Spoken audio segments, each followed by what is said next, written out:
The fluorescent lights hummed above the ICU at Sacred Heart as Danielle Ross pushed through the staff entrance at 0630, her scrubs already tucked tight against her body like armor. She kept her head down, moving through the corridors with the kind of deliberate invisibility that came from 15 years of training, 3 of those years spent keeping people alive in places where the sky wasn't blue. The morning shift briefing was already underway in the break room. She could hear them laughing. The sound stopped the moment she walked through the door. She poured her coffee. Black. No sugar. The cup was warm in her hands, the only thing in this hospital that didn't flinch when she touched it. Someone gathered their lunch container and left. Then another nurse. Then another. The silence wasn't empty. It was crowded with intention. Danielle turned to the bulletin board above the sink and read the schedule for the trauma bay assignments. She was assigned to Bay 4. She didn't ask why. She never asked.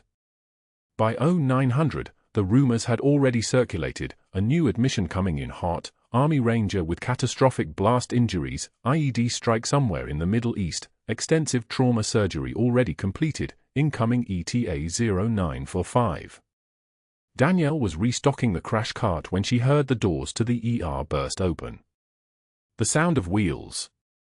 Urgent voices. The particular kind of organized chaos that meant someone important was arriving. She moved out to the hall without being called. Her hands moved first, muscle memory training responding before her mind caught up. The stretcher rolled past, and she saw him immediately. The name on the chart. The rank insignia on the blanket folded across his chest. Captain Vance. Her breath caught somewhere between her ribs. 3 years. That's how long it had been since she'd last heard his voice on a secure video call with Jake, her son stationed at FOB Shank in Loga Province.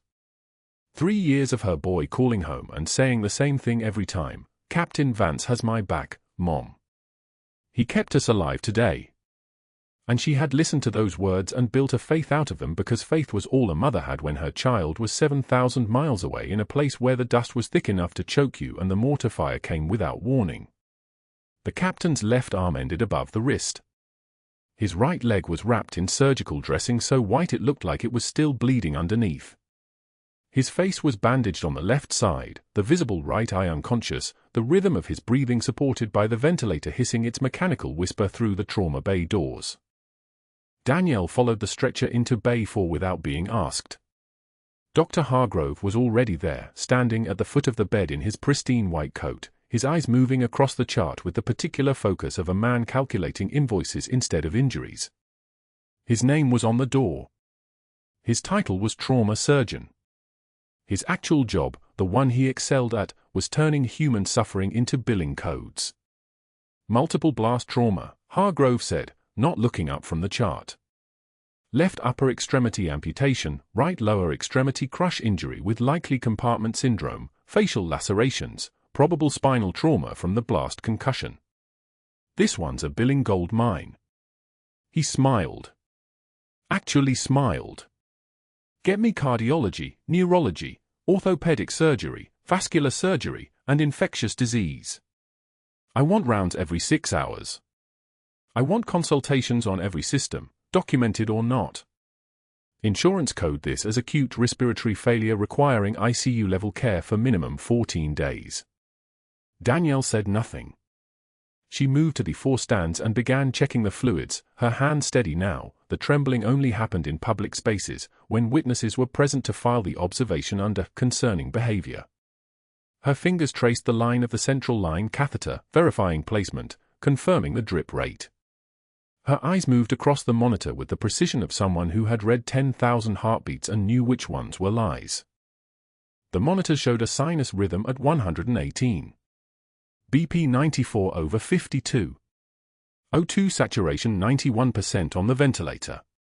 Temperature 36.8, already cooling as the trauma response consumed his core body heat. The numbers told her the captain was losing the fight before he'd even woken up. The numbers always told her first. Hargrove was already on his phone, calling in the consultants, stacking the team with specialists who would each add their own unnecessary tests to justify their billable hours.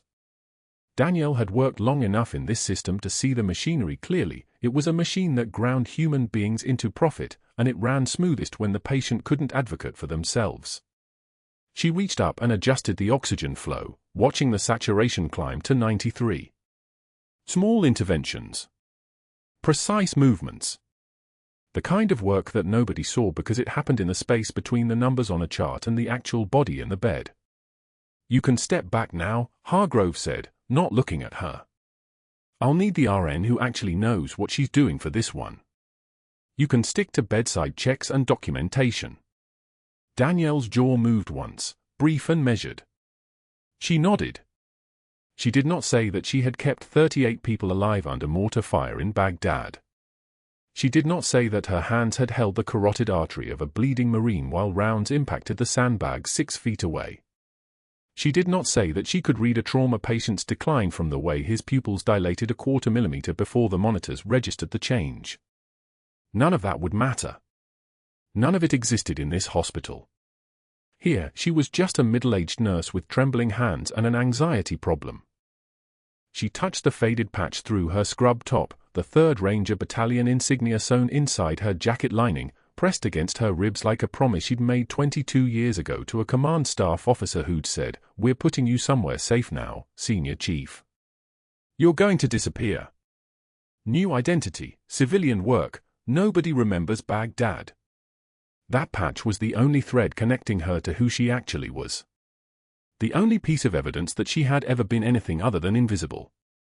The consultant arrived at 10:30, Dr. Bennett from cardiology, expensive suit that cost more than Danielle's monthly rent, the kind of casual confidence that came from knowing the hospital administration would take your side in any dispute. He glanced at the chart, then at Danielle checking the central line, and his expression shifted into something dismissive. "What's her background?" Bennett asked Hargrove, not addressing Danielle directly. "Medical school or nursing?" Hargrove waved his hand. "Nursing. Long-term employee. She gets anxious around complex cases, but she's reliable for routine monitoring." Danielle continued adjusting the medication drip without looking up.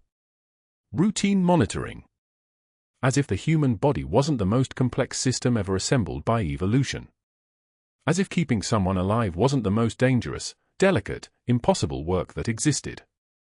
She had learned long ago that defending her competence only made men like Hargrove more determined to prove her incompetent. The captain's blood pressure was dropping again. 92/48. She didn't call it out. The monitors would call it out. The machines did that part. Her job was to watch the machines and the patient simultaneously, to notice when the numbers on the screen didn't match the subtle changes in the body, the slight increase in capillary refill time, the way the skin color was fading from pink to pale. When the discrepancy happened, it meant the numbers were lying. By 1200, 6 different consulting specialists had been paged. By 1400, the chart had expanded to include 17 different consultant orders. Danielle filed each one and said nothing. She had seen this pattern before. A patient admitted to a good insurance plan. A surgeon who knew how to maximize every billable moment. A team of specialists who all had mortgages and school fees and country club memberships to maintain.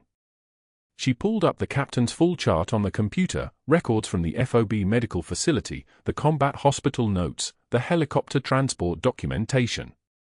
3 hours of flight time from the FOB to Kandahar.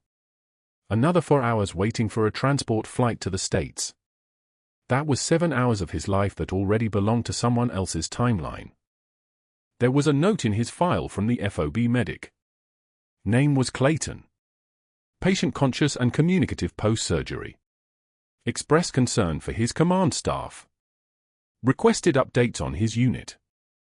Exceptional morale despite injuries. That was Clayton's way of saying the captain was the kind of leader who thought about his people when his own body was still bleeding out. Those leaders didn't die from their wounds. They died from the system failing them. Danielle set a new 4 bag on the stand and checked the rate again. The trembling in her hand started as the light caught her forearms, the pattern of old scars that ran like web patterns beneath her skin, a geography of white phosphorus burns and shrapnel wounds that she'd received shielding someone else. She pucked her sleeves down before anyone could see. The scars were from another life. A life that didn't exist here. The afternoon shift briefing was at 1500. Hargrove stood at the whiteboard and mapped out his plan, 14 days minimum, possibly 21, depending on complications. The word hung in the air like smoke. Complications meant more tests. More procedures. More billing codes. He was already calculating the gross revenue from this single patient. Danielle could see it in the way his eyes moved across the numbers. She listened and did not speak. Her role was to nod. To confirm. To vanish when her part in the process was done. But as she turned to leave the briefing, she caught Captain Vance's name on the whiteboard again, and something in her chest moved. This man had kept her son alive. 3 deployments. 3 rotations of mortar fire and IED strikes and ambushes in places with names she would never learn because they were classified, because her son couldn't talk about them, because some things belonged to the military and she belonged nowhere. She had a choice. She could do what Hargrove expected, chart vitals, monitor outputs, stay invisible. Or she could do what the captain had done for her son, keep him alive even when the system was designed to profit from his suffering. She chose the second thing, though she wouldn't know the cost of that choice for 3 more weeks. Dr. Hargrove entered Captain Vance's room at 0745 like a man who owned the walls. His white coat, pristine, creased, cost more than most residents earned in a month, swept ahead of him. 3 residents trailed in formation, their eyes fixed on his back with the intensity of disciples. Sarah, the captain's wife, looked up from her chair by the window where she'd spent the night, her fingers wrapped around a cold coffee cup. Danielle was in the middle of the abdominal dressing change, her movements precise as a surgical instrument. The old gauze came away cleanly.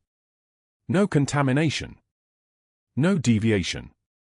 Her hands were steady here, at this bedside, in a way they hadn't been anywhere else in this hospital.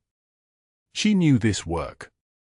She'd done it under mortar fire in a field hospital outside Baghdad where the floor was concrete and the light came from chemical glow sticks. A sterile dressing change at Sacred Heart felt like luxury. "Nurse Ross," Hargrove announced, his voice pitched loud enough for Sarah to hear clearly. "This is a sterile procedure requiring physician supervision." Or did they not teach basic protocol at whatever online program you attended? The resident smirked. One of them, a tall man with pale eyes, actually smiled. Danielle took one measured breath. Her jaw tightened. Just slightly. The kind of tightness that came from holding words behind her teeth like ammunition you weren't firing yet. The dressing change was ordered at 0600, Doctor. Her voice was flat, professional. You were unavailable. Hargrove stepped closer. Not professionally close. Close enough that she could smell his cologne, something expensive and suffocating, mixed with the antiseptic tang of someone who'd scrubbed in maybe twice this week.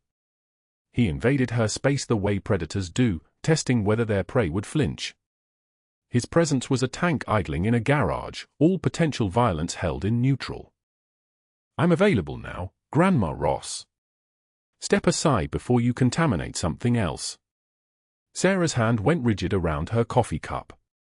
The captain's eyes, the ones that could still move, that could still see, tracked Hargrove with the cold assessment of a man who'd spent 3 deployments identifying threats. One tear escaped Danielle's left eye. She didn't turn away. Didn't blink. Didn't apologize. She wiped it with the back of her wrist, her hand still holding the fresh gauze, and met Hargrove's gaze directly. "Captain Vance deserves better than being your retirement fund." Hargrove's face flushed crimson.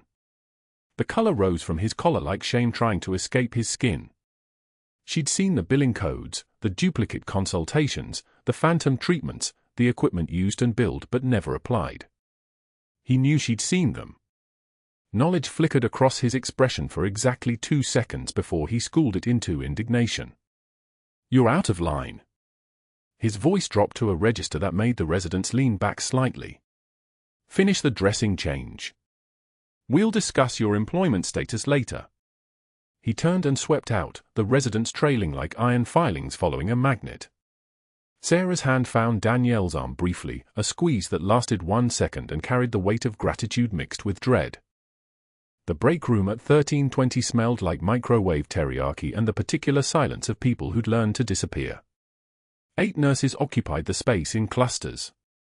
Danielle pushed through the door carrying her lunch in a brown paper bag, already resigned to the solitude she carried like a contagion. The moment her scrubs crossed the threshold, conversation died. Not gradually. Completely. Like someone had hit a mute button. Emily grabbed her salad container and stood. Marcus collected his coffee.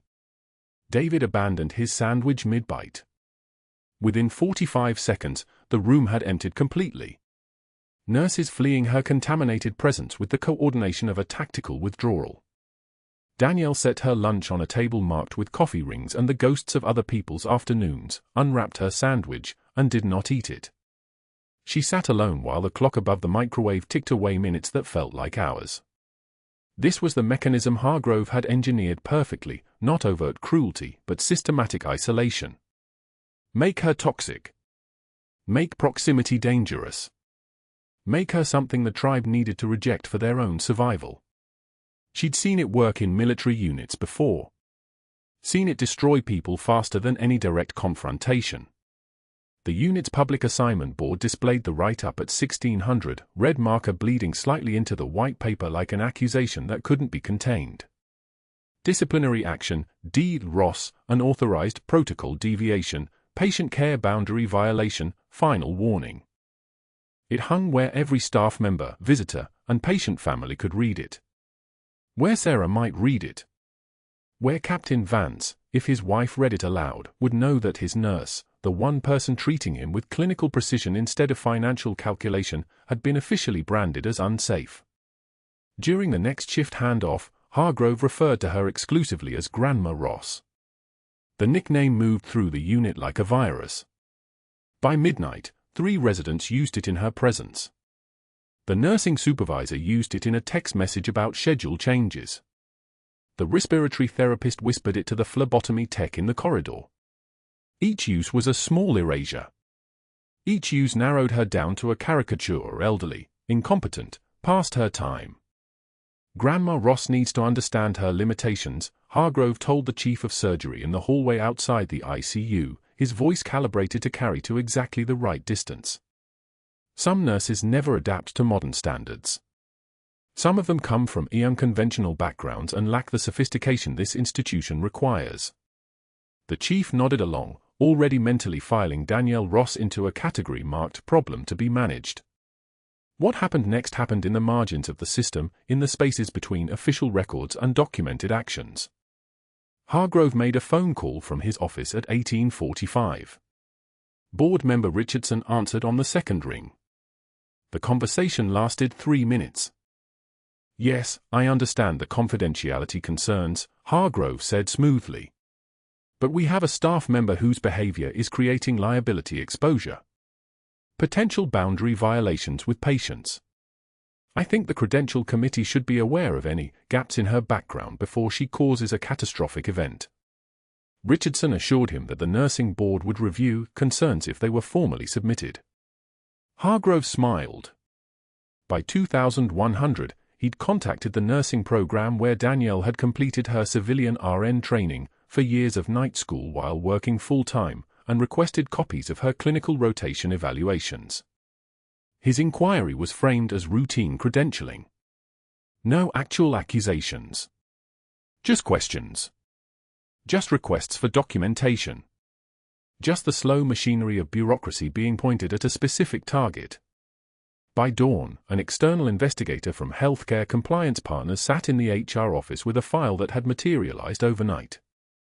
6 incident reports. None signed with dates or times. All describing a nurse Ross who made colleagues uncomfortable with military intensity and inappropriate questions about billing and treatment protocols. One report claimed she'd told a resident, "I've seen people die from unnecessary procedures." Another stated she'd made veiled threats about exposing unethical practices. The investigator hadn't met Danielle yet. Didn't know her name was actually pronounced Danielle and not Danielle. Didn't know she'd been trained by the best combat medics in the world. Didn't know that military intensity was actually the thing keeping Captain Vance alive while Hargrove collected billing codes like baseball cards. The investigator only knew what the file said. And the file painted a portrait of a liability.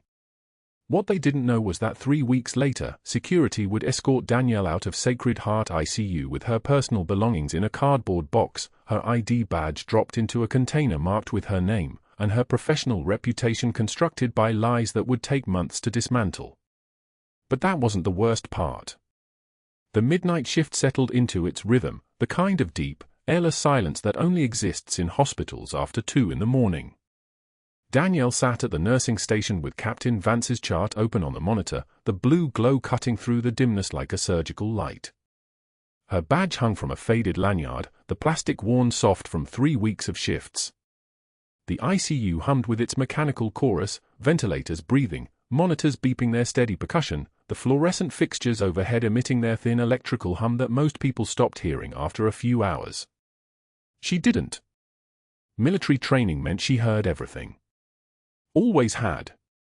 She pulled up his medication orders first, 6 separate administrations logged across the last 72 hours. Propofol for sedation. Fentanyl for pain. Vancomycin for infection prophylaxis. Standard post-trauma care for a man with a left amputation above the elbow and catastrophic thoracic injuries that required round-the-clock intervention. The orders themselves were appropriate. What came next was not. Danielle cross-referenced each medication against the billing codes entered into the insurance system. Her fingers moved across the keyboard with the precision of someone who'd once handled encrypted communications networks for the Naval Cryptologic Center. One line item, Propofol 10 mg for, prescribed 0600 hours.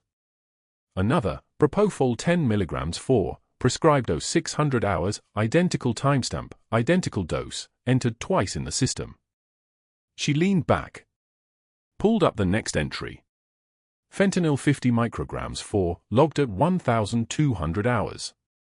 Then the same fentanyl order again at 1,200 hours. And again.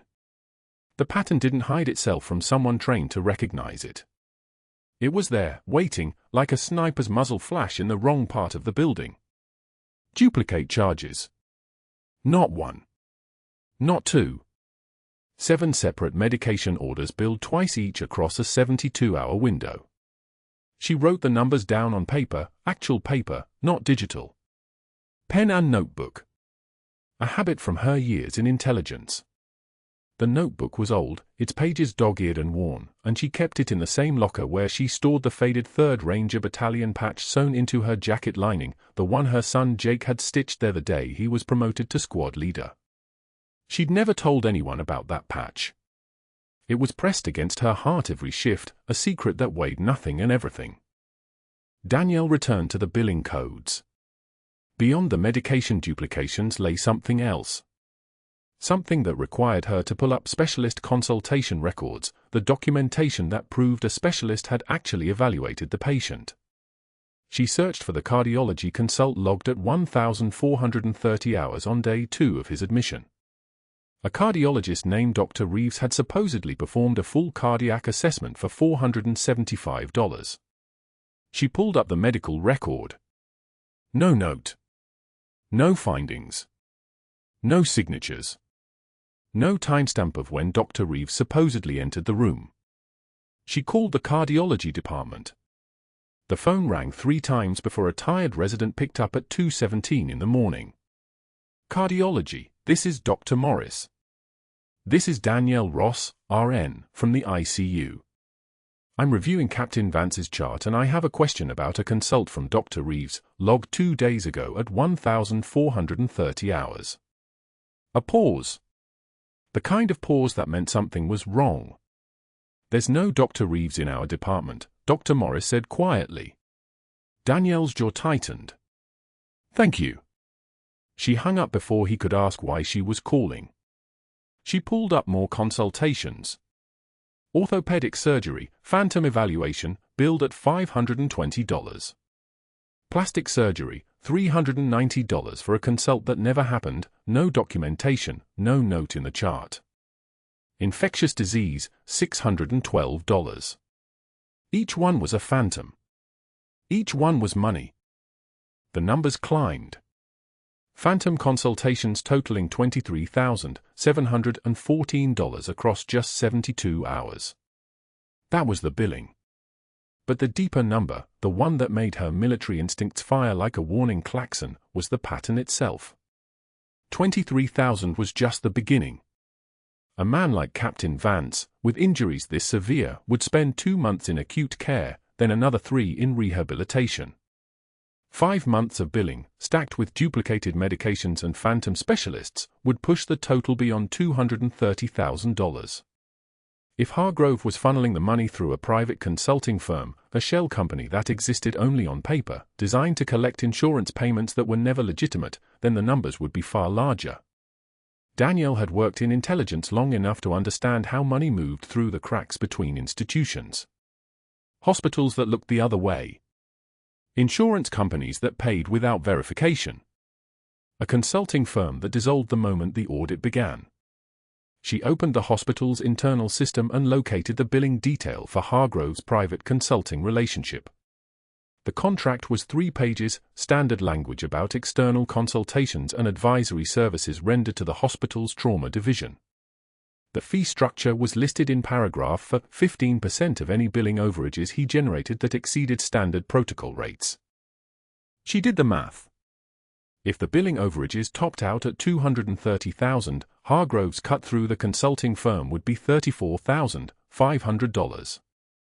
For one patient. For 5 months of inflated charges and phantom procedures. The anger didn't rise in her chest like heat. It was colder than that. It was the clarity that came from watching someone exploit the system designed to protect the vulnerable.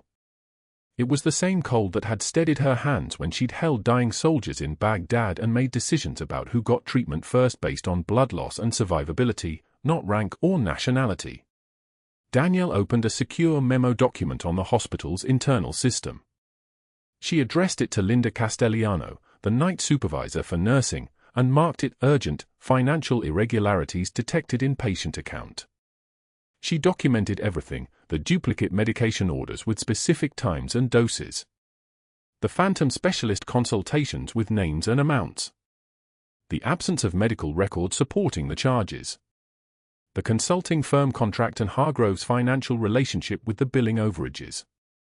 She didn't use language like fraud or kickback scheme. Those were words that lawyers used. She used clinical language. Discrepancies noted. Consultations logged without supporting documentation. Medication orders duplicated in billing system. Clinical language was harder to dismiss. It was factual. It didn't require belief, only investigation. She saved the memo to the secure system at 2:33 in the morning and sent it to Castellano's private email address. Then she deleted the draft from her own system and closed the file. The monitors around the ICU continued their steady beeping. The ventilators continued their mechanical breathing. The fluorescent lights continued their electrical hum. Everything was exactly as it had been 5 minutes ago, except now the truth was moving through the hospital's systems, floating in a secure email, waiting to be opened by someone with the authority to act on it. Danielle stood and walked back to Captain Vance's room. The monitors showed stable vitals, oxygen saturation 96%, heart rate 84, blood pressure 128/74. His wife Sarah was asleep in the chair beside his bed, her hand resting on the mattress. Danielle adjusted the fall line and checked the catheter site. The work was precise and quiet. The work was what mattered. But she knew, with the tactical clarity of someone who'd spent 18 years reading situations, that the memo would matter more. That in the morning, when Linda Castellano opened her email, the entire equation would shift. A nurse had just threatened Dr. Hargrove's revenue stream. A nurse had documented financial crimes in clinical language that would require institutional response. A nurse had stopped being invisible. And that was the moment Hargrove would recognize her as not just an obstacle, but a threat. An existential threat to his operation. She didn't know yet that he was checking his phone obsessively at 3:15 in the morning, receiving a call from a board member who'd been alerted by someone in billing about financial irregularities being flagged in his patient accounts. She didn't know that Hargrove was already calculating how to neutralize her before that memo reached the compliance department. She didn't know that by dawn, he would have made calls to the chief of staff, the nursing director, and the external investigator he kept on retainer for exactly these situations. What she knew was that the next phase had begun. The phase where the system would either protect her or destroy her, and there was no middle ground. The monitor beside Captain Vance's bed beeped once. A normal rhythm. His heart continuing its work, unaware that everything above and around him was about to fracture wide open. Danielle pressed her hand briefly against the faded unit patch through her jacket, the fabric soft from years of being carried over her heart, and returned to the nurse's station to wait for morning. The monitors erupted at 0300 on a Tuesday. Danielle was restocking the crash cart when Captain Vance's oxygen saturation plummeted like a stone through still water. 79%. Falling. The ventilator wheezed its mechanical rhythm, but something beneath that sound had changed, the slight hiss of air escaping where it shouldn't be, the whisper of collapse. She moved. The monitors showed respiratory rate climbing to 34, then 36. Tracheal deviation visible now, his windpipe shifting toward the healthy side like a compass needle swinging under magnetic force. Tension pneumothorax. The trapped air building pressure in his pleural space, crushing his lung, compressing his heart. Without intervention in the next 4 minutes, Captain Vance's blood pressure would crash below measurable and his heart would simply stop. Danielle's hand stopped trembling. It was the same calm that had descended during the Ulkark Field Hospital 9 hours under sustained mortar fire, the same battlefield composure that surfaced when survival required it. Her body recognized this moment, it had lived this moment before, in a place where time moved differently, where necessity erased doubt. She pulled a 14-gauge catheter from the crash cart, her movements precise as a surgeon's laser. Measured 2 finger widths below his clavicle at the second intercostal space. The skin there was pale, marked with bruising, but unmarked by her. She had never touched this patient's chest before. That fact didn't matter now. Betadine. The antiseptic smell cutting through the hospital's layered odors, blood and saline and the metallic tang of equipment. She prepped the site while Sarah, the night shift resident, sobbed his name and reached for her phone. But Danielle was already moving, already sterilizing, already certain. The needle went in at a 45-degree angle, through skin and muscle and into the pleural space where death was waiting. The hiss came immediately. Trapped air escaping under pressure, the sound of a pneumothorax collapsing back on itself, the sound of a chest accepting a lung again. It was a sound like opening a door to somewhere darker, and on the other side of that sound was survival. Captain Vance gasped. His oxygen saturation climbed from 76 to 82 to 90% as his lung re-expanded, filling the space Dr. Hargrove had pronounced beyond saving. Danielle held pressure, monitoring his neck veins flatten, his respiratory rate dropping from 36 back to a normal breathing rhythm of 22. Stable vitals. Sinus rhythm. The monitors sang the song of a man whose heart was choosing to keep beating. Only after the waveform stabilized did Danielle collapse to her knees. The entire body shaking now, the adrenaline spike crashing hard, her hands finally trembling with the weight of what she had just done. What she had just risked. In a hospital where she had been declared a liability, a boundary violator, a dangerous presence, she had just performed an emergency procedure that saved a man's life. The room went absolutely silent. Dr. Hargrove's face drained to the color of hospital linens. The oxygen monitor continued its steady beeping, a metronome of cardiac salvation. Sarah pressed her hand against her mouth. And in that silence, Hargrove's entire empire of fraud and kickbacks and carefully orchestrated billing cycles hung suspended over a single fact: the captain had survived. The patient he had marked for extraction and expensive failure had instead been saved by the nurse he had marked for destruction. Within 60 minutes, Hargrove's network mobilized with the precision of a military operation in reverse, not toward rescue, but toward erasure. The Chief of Staff received a call from board member Richardson. A quiet conversation about critical staffing concerns, about patient safety liability, about how a dangerous pattern of unauthorized procedures had emerged from the nursing ranks. The nursing school received formal inquiries about Danielle's clinical competency during her rotations.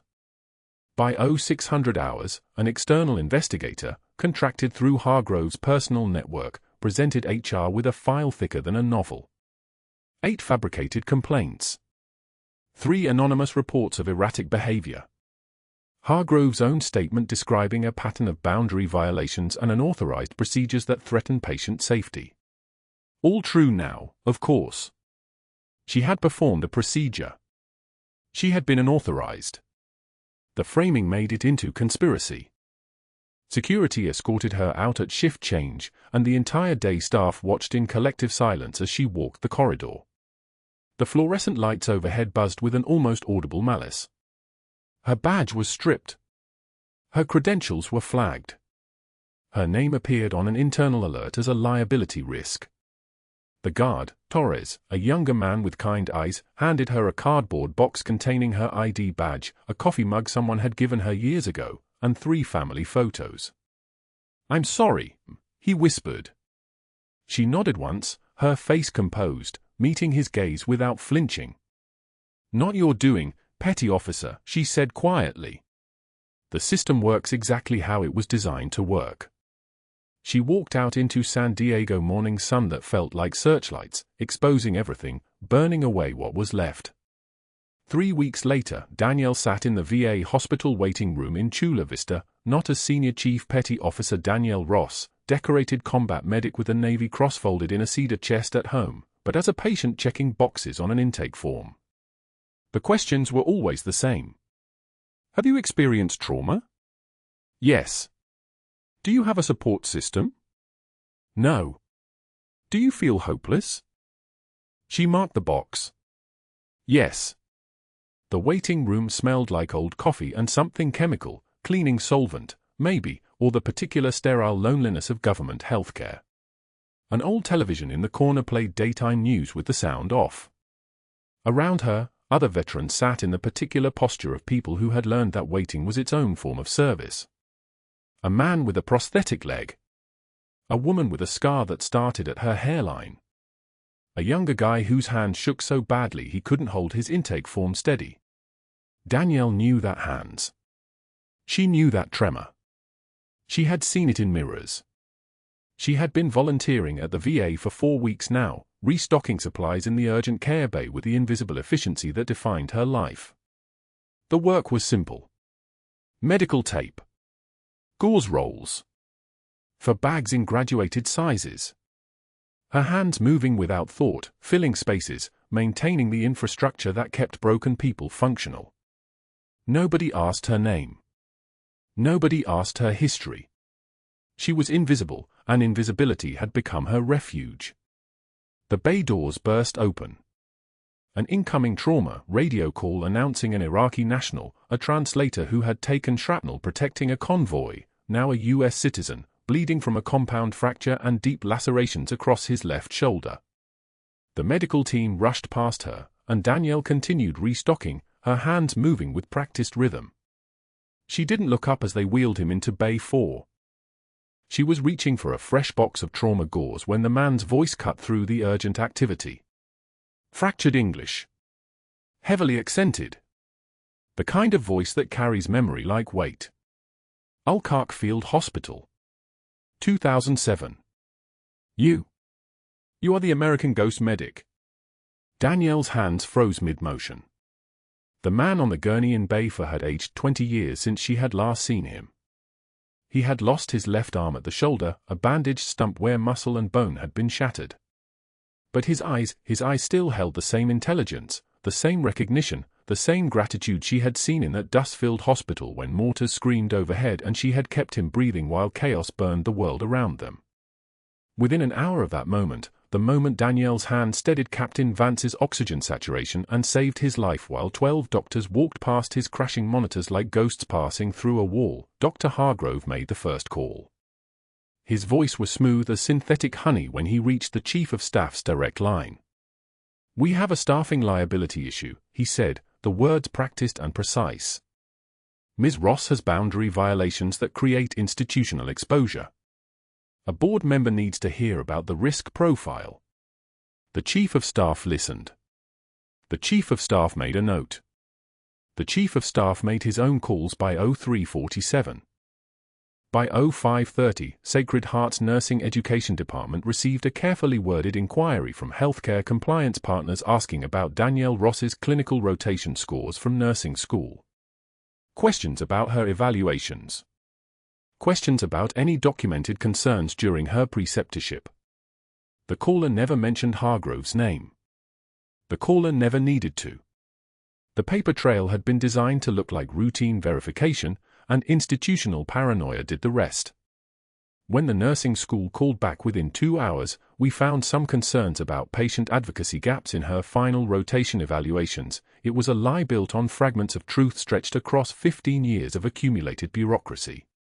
By dawn, an external investigator named Patricia Moss sat across from the Sacred Heart HR director in a small grey room that smelled like stale coffee and printer toner. She had a file 3 inches thick.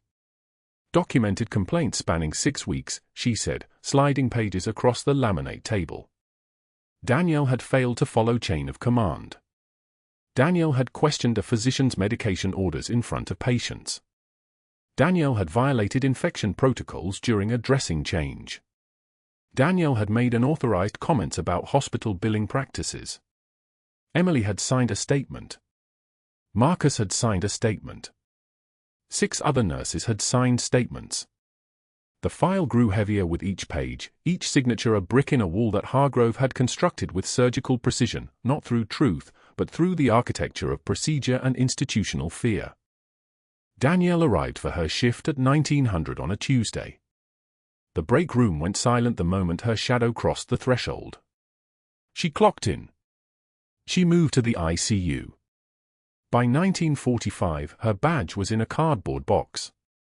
Security, Torres, the guard with the kind eyes who'd never been unkind to her, stood at the staff entrance with the box held at arm's length like it might detonate.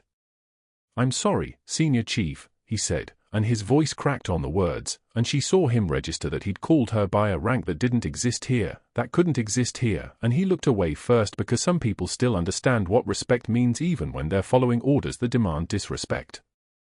Hospital policy during active investigation, the HR director had said. Effective immediately. We'll contact you when the review concludes. 3 weeks later, Danielle sat in a vinyl chair in the waiting room of the VA hospital in Chula Vista, a facility where the walls were the color of institutional surrender and the fluorescent lights flickered with the rhythm of broken promises. She held a clipboard. On the clipboard was a form. On the form was a question: in the past 2 weeks, have you felt hopeless about the future? She stared at the checkbox. Her hands that had held lives together, hands that had performed needle decompression at midnight while doctors abandoned their oaths, hands that had trained combat medics in the wreckage of a Baghdad field hospital while mortars screamed, her hands marked the box that said yes. Because that's who she was now. Not Senior Chief Petty Officer Danielle Ross. Not the ghost medic. Just a woman checking boxes that confirmed she had nothing left. The nurse called her name. Danielle stood. She followed. Bayfer held a man who had aged 20 years in the space of weeks. His left side was a topography of bandaged devastation. His arm ended at the shoulder in white gauze and the careful geometry of surgical reconstruction. But when his eyes found her standing there in her civilian clothes that hung on her like borrowed skin, something shifted in his face. His mouth opened. His voice came out fractured, weathered, but unmistakably certain. Ulkark Field Hospital. You are the American ghost medic. The room stopped. Danielle's breath caught, not from fear but from recognition so complete it felt like drowning and surfacing simultaneously. She knew this face. She knew the scar on his left temple from a ricochet that had missed his carotid by millimeters. She knew his name was Rashid and he had been a translator for the 3rd Ranger Battalion and she had kept him breathing on a cot made from ammunition cases while bombs fell like rain. The doors burst open. Jake walked into bay for in dress uniform, blue so crisp they could cut glass, his face wearing the parade ground composure of a Ranger sergeant who has trained himself to deliver impossible news with kindness. Behind him came officers Danielle had never seen before. Behind them came a Navy legal officer carrying a folder that was sealed with the kind of classification markings that meant every word inside had been scrubbed from the world and then, somehow, restored. Senior Chief Petty Officer Danielle Ross, Jake said, and his voice was steady as a heartbeat, and his uniform meant that every rank above him had authorized these words, and the room understood that something fundamental had reversed, that the woman they had discarded was about to be recognized in ways that would echo through the hospital's institutional memory for decades. The legal officer placed the folder on the bedside table. Danielle's hands trembled as she opened it, not from fear but from restraint, from the magnitude of what she was seeing. After-action reports from operations she'd been ordered to forget. Commendations that had been classified because the operations themselves had been classified. Citations that named her explicitly in contexts that changed everything about who she was and what she had done. A SEAL team leader stepped forward, his presence filling the bay like someone had opened a door to a world where the rules were different. "Bronze Star," he said, and the silence was so complete you could hear the 4 drips counting seconds like a metronome. "Silver Star." His eyes moved to Danielle's, and something in his expression acknowledged the weight of what came next. 2 Purple Hearts. He paused. The room held its breath. And a Navy Cross. An FBI agent in a dark suit moved to the foot of Captain Vance's bed. His voice was professional, careful, the kind of calm that precedes institutional destruction. "We are executing search warrants at Sacred Heart Memorial as of 0600 this morning," he said. "Dr. Martin Hargrove is being arrested on federal charges related to insurance fraud, conspiracy, and kickback schemes totaling $2.3 million over the course of 4 years. Board member Richardson has resigned and is under investigation. We have recovered communications, billing records, and patient files documenting systematic exploitation of vulnerable patients." He turned slightly, and his eyes found Dr. Hargrove's face. Hargrove had walked into Bay 4 because protocols demanded he respond to emergencies, and now he stood frozen in the doorway, his face draining from pink to gray to the color of something that had already died and was simply waiting for someone to notice. The same security guard who had placed Danielle's badge in a cardboard box 3 weeks earlier approached Dr. Hargrove with an identical container. Torres held it at arm's length with the professionalism of a man executing an order with perfect dignity. "I believe you know the way out, sir," he said, and his voice carried no satisfaction, no judgment, just the neutral tone of institutional procedure being reversed with the same mechanical efficiency that had created it. But Danielle wasn't watching Hargrove leave. She was looking at her son, at Rashid's trembling recognition, at Captain Vance's eyes filling with comprehension about why she had fought so hard, why she had never abandoned him, why her hands had moved with the precision of someone who had already learned that hesitation costs lives. She reached inside her jacket lining and pulled out the faded 3rd Ranger Battalion patch, the one she'd carried for 15 years against her heart, and when Captain Vance saw it, he understood that his senior chief hadn't just saved his life in that ICU. She had carried his unit's honor into the darkest moment of her own reckoning and refused to let it fall. If you've ever felt invisible for doing the right thing, or underestimated by someone who didn't know your real strength, subscribe to the Code Whisperers. We tell the stories of people who change everything in the quiet moments nobody's watching. Like, comment, and share this story, and let us know in the comments, would you have fought for Captain Vance the way Danielle did, knowing the cost?